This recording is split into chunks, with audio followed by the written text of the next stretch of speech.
First ഈ decompression liver lock ചെയ്യുക. ശേഷം ആക്സിലേറ്ററിനെ റൈറ്റ് ഉണ്ട് മാക്സിമം വെച്ചിരിക്കുക.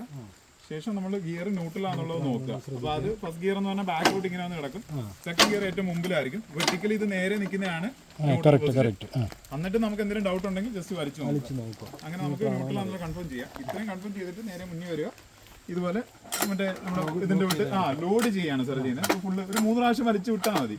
ചടപെടാൻ നമ്മൾ വലിക്കേണ്ട കാര്യമില്ല. ജസ്റ്റ് ഇച്ചിരി ബലത്തെ ഇങ്ങോട്ട് പിടിക്കുക. അപ്പോൾ ലോഡായി. ഒന്നുകൂടെ വിടുക, ഒന്നുകൂടെ വലിക്കുക. ഇത് ഫുൾ ലോഡായി. ആ ലോഡായതിന് ശേഷം മാത്രമേ അതെ ശേഷം മാത്രം ഇതിനെ പിടിക്കുക. ഇതിനെ പിടിച്ചു കഴിഞ്ഞാൽ പിന്നെ വലിച്ച് സ്റ്റാർട്ടാക്കുന്ന ഒറ്റ കാര്യമാണ് ചെയ്യുന്നത്. അപ്പോൾ വലിച്ച് സ്റ്റാർട്ടായി ഇപ്പോൾ ഒരു പ്രാവശ്യം പിടിച്ച് സ്റ്റാർട്ടായില്ല, അപ്പോഴും പിന്നെ നമ്മൾ ആ ചെയ്ത അതേ പ്രോസസ്സ് പിന്നെയും ചെയ്യണം. ഇത് പോകണ്ട. ഇവിടെ മാത്രം വീണ്ടും ഞാൻ വലിച്ച് സ്റ്റാർട്ടായില്ല, അത് പോയി. അപ്പോൾ പിന്നെ നമ്മളെന്താ ചെയ്യേണ്ടത്? പിന്നെ അതാണ് ഇങ്ങനെ വലിക്കുക, ലോഡാക്കുക. ശേഷം മാത്രം ഈ ലിവറിനെ അപ്പോഴും ഇത് ലിവറിനെ പ്രസ് ചെയ്തിട്ട് വലിക്കാവും. ഇത് മറന്നു പോകല്ലേ. കാരണം പല ആളുകൾ ഒരു പ്രാവശ്യം കിട്ടിയില്ലെങ്കിൽ പിന്നെ പെട്ടെന്ന് എടുത്തിട്ട് വലിക്കും.